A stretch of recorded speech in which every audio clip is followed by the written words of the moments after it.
Start with new details about the man investigators say led police on a chase before causing a deadly crash yesterday in Clear Creek County. Yeah, sheriff's investigators say that suspect was on parole, and after our team did some digging, we found that he had a long criminal history. Fox 31's Vicente Arenas live from Idaho Springs now with more. Jeremy, I was able to talk to one of the sheriffs involved in the investigation. They're telling me that there were a number of detectives, a number of law enforcement agencies that were working on tracking down this suspect. The suspect who caused this crash on Highway 6 near Floyd Hill in Clear Creek County Tuesday was on parole, according to the Clear Creek County Sheriff's Office. He's been identified as Christopher Neal Moore.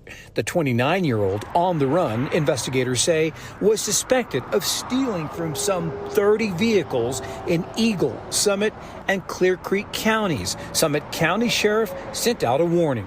What is it that you were telling them to watch out for these suspects or this suspect?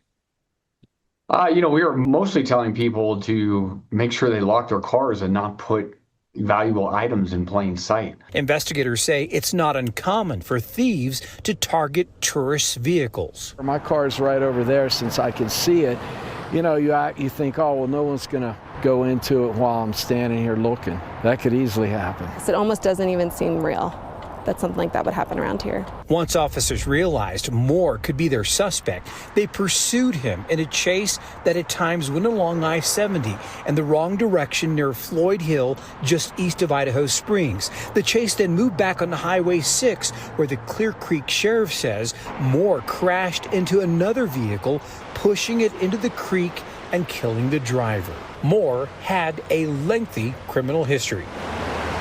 There are all kinds of decisions that must be made when pursuing a suspect like Moore, says Fox 31 law enforcement procedural expert James Allbee. And those thoughts are changing second by second, depending on how the environment ends up changing. The Clear Creek Sheriff has scheduled a news conference for tomorrow to explain their efforts in stopping the suspect.